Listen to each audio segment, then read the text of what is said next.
शहीदों की, देश के अमर शहीदों की, देश के अमर शहीदों की, संविधान निर्माता सभी बच्चों के लिए, सभी यहाँ उपस्थित हमारे स्टाफ, हमारे बच्चे, हमारे अभिभावकगण, सभी का आज के 26 जनवरी कार्यक्रम में तहे दिल से स्वागत है। और जिस तरह से आज सब लोग भी जान रहे हैं और मैं भी इसी बात को जान रहा हूं कि पहली बार इस तरह से प्रोग्राम हो रहा है और बिना किसी विशेष तैयारी के, कोई तैयारी स्पेशल बिल्कुल नहीं है,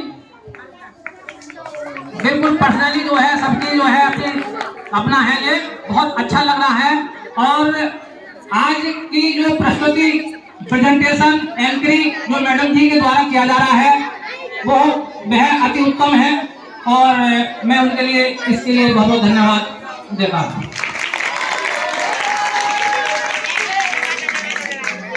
जिस तरह से कि हमारे मैडम जी की एंकरिंग बहुत अच्छी चल रही है और उसका जो परफॉर्मेंस है बच्चों के द्वारा जो निकल करके आ रहा है वो उससे भी और ज्यादा बेहतर है, इसलिए सभी बच्चों के लिए भी बहुत बहुत स्वागत और उनका अभिनंदन।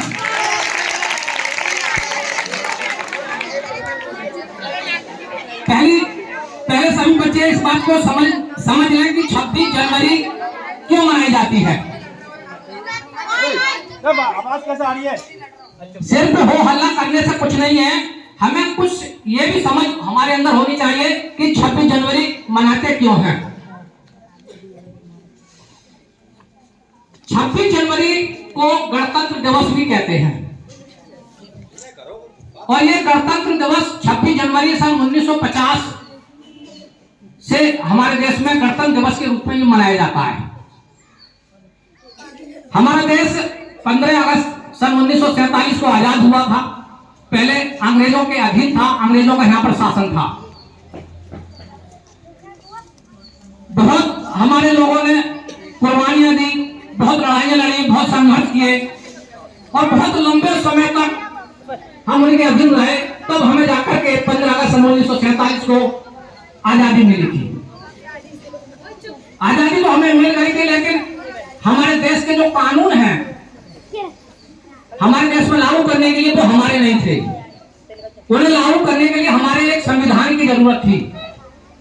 उसी समय एक संविधान सभा बनाई गई जिसके अध्यक्ष हमारे पहले राष्ट्रपति डॉक्टर राजेंद्र प्रसाद जी को बनाया गया।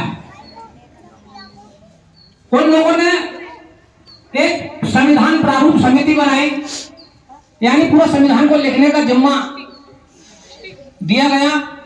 उस प्रारूप समिति के जो अध्यक्ष थे वो बाबा साहेब डॉक्टर भीमराव अंबेडकर जी थे। संविधान की रचना करने के लिए कि किस तरह का संविधान हमारे देश का होना चाहिए,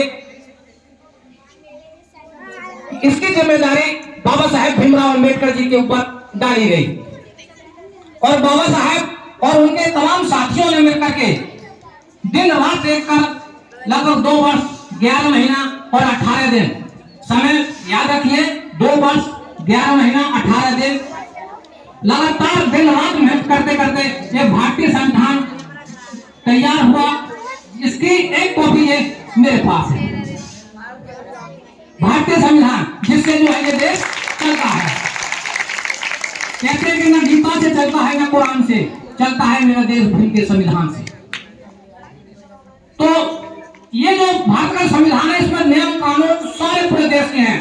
किसी भी व्यक्ति को किसी भी तरह की किसी भी समस्या है, हर समस्या का समाधान इस किताब के अंदर है। इसी से पूरा हमारा सुप्रीम कोर्ट चलता है, पूरा इससे संसद चलती है, इससे पूरा देश चलता है। हमारे विद्यालयों की व्यवस्था कैसी हो उसकी व्यवस्था भी इसी किताब के अंदर है। आज जो तुम लोग यहाँ पर बैठकर पढ़ाई कर रहे हैं वो बाबा साहब के सपनों का भारत है, ये जिन्होंने भारतीय संविधान में निःशुल्क व्यवस्था की है। निःशुल्क उस समय थी, लेकिन अब और तुम्हारे लिए और यानी निःशुल्क तो है, कुछ देना भी शुरू कर दिया होगा। उस समय केवल निःशुल्क शिक्षा दी, तो स्कूल खुलेंगे, टीचर मिलेंगे, जगह मिलेगी, बैठेंगे, तो पढ़ना है। फिर जैसे जैसे सरकारें बढ़ती रही, बदलती रही, आगे समय गुजरता रहा, जैसा उचित लगा कि हमारे देश में गरीबी ज्यादा है, सब लोग किताबें नहीं खरीद पाते या ड्रेस नहीं खरीद पाते, तो उन्होंने अब तुम्हारे लिए सुविधाएं अलग से देनी शुरू की। और ये सुविधाएं देश की आजादी कुछ समय बाद ही शुरू होती थी। तो बाबा साहब ने ये उस समय, जिस समय एक किताब को संसद में पेश किया था, तो यहाँ पर फोटो सबको दिखाई दे रहा है। ये बाबा साहब है जिन्होंने अपनी किताब जो है जब भारतीय संविधान को संसद में दिया, तो उस समय जो प्रधानमंत्री हैं जवाहरलाल नेहरू और वल्लभ भाई पटेल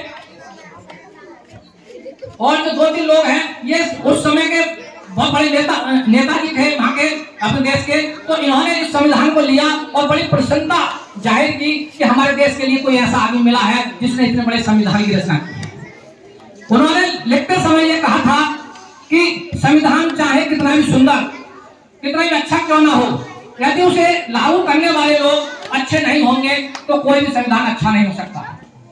और कोई भी संविधान कितना भी बुरा क्यों ना हो, उसे लागू करने वाले लोग अच्छे होंगे तो वह संविधान अच्छा हो।